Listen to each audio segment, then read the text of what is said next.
నమస్తే, welcome to Politicos. మొన్నటిదాకా ఏదైనా కావాలంటే గూగుల్లో వెతికిన వారంతా కూడా ఇప్పుడు ఏఐ అంటే ఆర్టిఫిషియల్ ఇంటెలిజెన్స్ వైపే మొగ్గు చూపుతున్నారు. ఆఫీస్ పనైనా, అది ఇంటి పనైనా ఏఐ లేనిదే ముందడుగు అసలు పడనే పడట్లేదు. ఉద్యోగులు తమ పనిని స్పీడ్గా, క్రియేటివ్గా పూర్తి చేయడానికి ఏఐ టూల్స్ వాడేస్తున్నారు తెగ.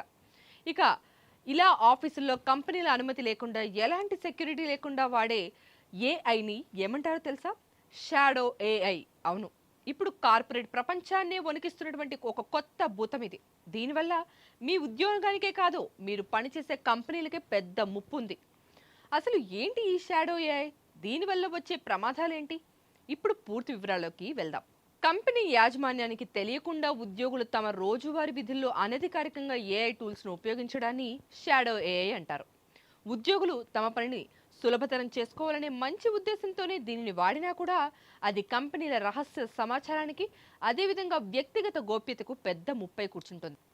ఇక ఈ షాడో ఏఐలో ముఖ్యంగా రెండు రకాలున్నాయి. మొదటిది ఆఫీస్లో అనుమతి లేని ఏఐ యాప్లను వాడటం. ఉదాహరణకు ఒక మార్కెటింగ్ ఉద్యోగి తనకి తెలియకుండానే కస్టమర్ల డేటా మొత్తాన్ని చాట్‌జీపీటీ లాంటి టూల్స్లో అప్లోడ్ చేసి రిపోర్ట్ అడగడం. ఇక రెండో రకం ఏంటంటే ఎలాంటి పర్యవేక్షణ లేకుండానే ప్రజలకు అందుబాటులో ఉండే యాప్ల్లో డెవలపర్లు ఈ షాడో ఏఐని ఇంటిగ్రేట్ చేయడం. ఒక్కసారి మన ఆర్థిక నిపుణులు ఏం చెప్తున్నారో విందామా? మన ఆర్థిక నమూనాలు, కస్టమర్ల డేటా, లీగల్ డాక్యుమెంట్లు లేదా సాఫ్ట్వేర్ కోడ్లను ఇలాంటి ఏఐ టూల్స్లో అప్లోడ్ చేస్తే అది ఆయా ఏఐ సర్వర్లో స్టోర్ అయిపోతుందంట. ఉదాహరణకు ఒక డాక్టర్ రోగి సమాచారాన్ని అనుమతి లేని ఏఐలో పెడితే అది నిబంధనల ఉల్లంఘన కిందకే వస్తుందని లెక్క. మామూలు డేటా దొంగిలించడానికి, ఇక ఏఐ దొంగిలించడానికి చాలా తేడా ఉంది. ఏఐ ద్వారా డేటా లీక్ అయితే మనకు ఎలాంటి అలర్ట్స్ రావు. పైగా ఒక సాఫ్ట్వేర్ ఇంజనీర్ ఏఐ సాయంతో కోడ్ కనుక రాసినట్టయితే దానికి అసలైన యజమాని ఎవరో చెప్పడం కూడా చాలా కష్టం.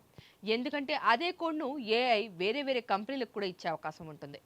గణాంకాల ప్రకారం ఈ ప్రమాదం చాలా వేగంగా పెరిగిపోతుంది. చాట్‌జీపీటీ వచ్చినప్పటి నుంచి, అంటే 2023 మార్చి నుంచి 2024 మార్చి మధ్యలోనే ఉద్యోగులు కార్పొరేట్ డేటాను ఏఐ టూల్స్లో అప్లోడ్ చేయడం ఏకంగా 485% పెరిగిపోయిందట.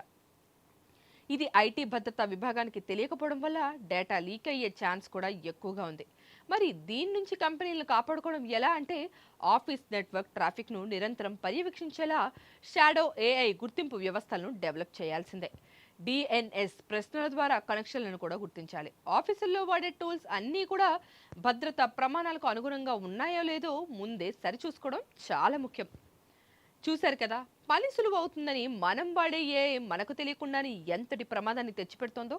టెక్నాలజీని వాడడం అస్సలు తప్పే కాదు, కానీ అది ఆఫీస్ రూల్స్కు, సెక్యూరిటీకి లోబడి ఉన్నప్పుడు మాత్రమే అది సేఫ్. లేదంటే కంపెనీల డేటాతో పాటు మన కెరీర్ కూడా రిస్క్లో పడే అవకాశం ఎక్కువగా ఉంటుంది.